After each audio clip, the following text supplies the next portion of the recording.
ঢাকা বিশ্ববিদ্যালয় কেন্দ্রীয় ছাত্র সংসদ ডাকসু এটি 1923-24 শিক্ষাবর্ষে ঢাকা বিশ্ববিদ্যালয় ছাত্র সংসদ নামে প্রতিষ্ঠিত হয়। ডাকসুর 100 বছর পেরিয়েও এখন পর্যন্ত নির্বাচন হয়েছে মোট 26টি। ছাত্র জনতার গণ অভ্যুত্থানে নতুন সরকার গঠন শেষে ক্লাসে ফিরেছেন ঢাকা বিশ্ববিদ্যালয়ের শিক্ষার্থীরা। মাঝে ব্যাপক পরিবর্তন এসেছে বিশ্ববিদ্যালয় ও সামগ্রিক শিক্ষা ব্যবস্থায়। পরিবর্তনের ধারাবাহিকতায় এবার 27তম ভোটের তোড়জোড় শুরু করেছে ঢাকা বিশ্ববিদ্যালয় কর্তৃপক্ষ।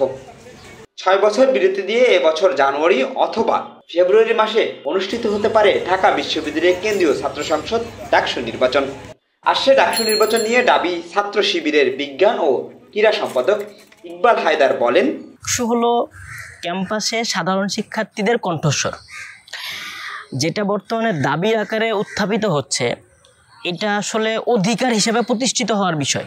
একটা ছাত্র সংগঠন হিসেবে বাংলাদেশ ইসলামী ছাত্র শিবির কিংবা যে কোনো ছাত্র সংগঠনের কাছে প্রথম প্রত্যাশাটাই থাকে শিক্ষার্থীদের যে তারা সাধারণ শিক্ষার্থীদের দাবির পক্ষে থাকবে, দাবির লড়াইয়ে থাকবে।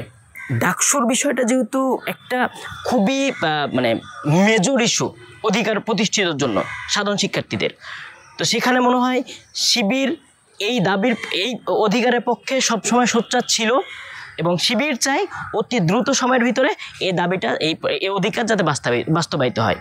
সর্বশেষ 2019 সালে ডাকসু নির্বাচন অনুষ্ঠিত হয়, সেটি দীর্ঘ 29 বছর পর হয়েছিল।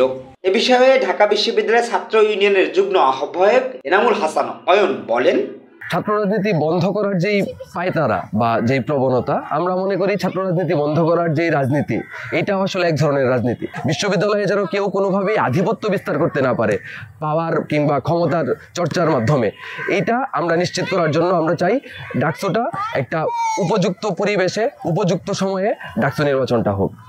নিয়ম অনুযায়ী প্রতি বছর ডাকসু হল ও সংসদের নির্বাচন হওয়ার কথা থাকলেও রাজনৈতিক হস্তক্ষেপের কারণে সেটি সম্ভব হয়নি। বৈষম্য বিরোধী ছাত্র আন্দোলনের দপ্তর সম্পাদক জাহিদ আহসান বলেন, বৈষম্য বিরোধী ছাত্র আন্দোলনের যারা বিগত দিনের বা এখন বর্তমান নেতাকর্মী আছেন তারা নিশ্চয়ই ডাকসুতে অবশ্যই প্রার্থী হবেন বা ডাকসু নির্বাচন করবেন, কিন্তু সেটা কোন ফরমেশন হবে সেটা এখন আলোচনাধীন। আমরা এখনো সেটা কি বৈষম্য বিরোধী ছাত্র আন্দোলনের ব্যানারে আসবেন নাকি নাগরিক কমিটির ব্যানারে আসবেন? নাগরিক কমিটির ব্যানার আসার কোনো প্রশ্নই হয় না। নাগরিক কমিটি ছাত্রদেরকে প্রতিনিধিত্ব করে না, নাগরিক কমিটির মতো নাগরিক সমাজকে প্রতিনিধিত্ব করে যাদের শিক্ষা জীবন ইতিমধ্যে শেষ হয়েছে। আচ্ছা আচ্ছা, তার মানে বৈষম্য বিরোধী ছাত্র আন্দোলনের ব্যানারেই নির্বাচনে আসছে ডাকসু নির্বাচন ইস্যুতে বিএনপি ছাত্র সংগঠন জাতীয়তাবাদী দাবি ছাত্র দলের সভাপতি গণেশ চন্দ্র রায় সাহস বলেন, আমরা বাংলাদেশ জাতীয়তাবাদী ছাত্রদল সবসময় বিশ্বাস করি ডাকসু আমাদের প্রাণের দাবি। বাংলাদেশের শিক্ষা প্রতিষ্ঠানগুলোতে শিক্ষক, কর্মকর্তা, কর্মচারী সকল শ্রেণীর সংগঠনের নিয়মিত নির্বাচন হয়। সেক্ষেত্রে আমাদের ডাকসু নির্বাচন নিয়মিত হবে না কেন?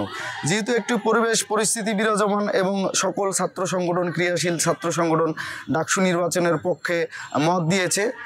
এই ডাকসু নির্বাচনকে কেন্দ্র করে সামনে যাতে আর কোনো প্রশ্ন না হয়, কোনো ডেডলাইন বা টাইম লাইন, প্রতিবার ডাকসু নির্বাচন আসলে ছাত্র সংগঠনের প্রতিনিধিদের ডেকে যে কবে না ডাকসু নির্বাচন হবে, কবে হবে না, ডাকসু নির্বাচন চান কিনা, এই ধরনের কোনো প্রশ্নের সম্মুখীন হতে না হয়, এজন্য সকল অংশীজনের মতামতের ভিত্তিতে এবং সকল ক্রীড়াশীল ছাত্র সংগঠনের মতামতের ভিত্তিতে একটি গঠনমূলক গ্রহণযোগ্য সংস্কার পরবর্তী সময়ে একটি ডাকসু নির্বাচন হলে প্রকৃত প্রতিনিধি নির্বাচিত হবে। আমরা সেই প্রতিনিধি অবশ্যই দেশ জাতি গঠনে সামনের দিকে সে সুদূর প্রসারে ভূমিকা রাখবে বলে আমরা বিশ্বাস করি। আর কয়েকদিন পরেই ডাকসু নির্বাচনের ডামাডোল বাজবে।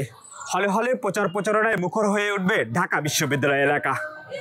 অন্তর্বর্তী সরকারের গ্রিন সিগন্যাল পাওয়ার পর এ মাসের শেষে অথবা ফেব্রুয়ারি শুরুতে অনুষ্ঠিত হবে বহুল কাঙ্ক্ষিত ডাকসু নির্বাচন। Shimul Khan, breaking news, Dhaka.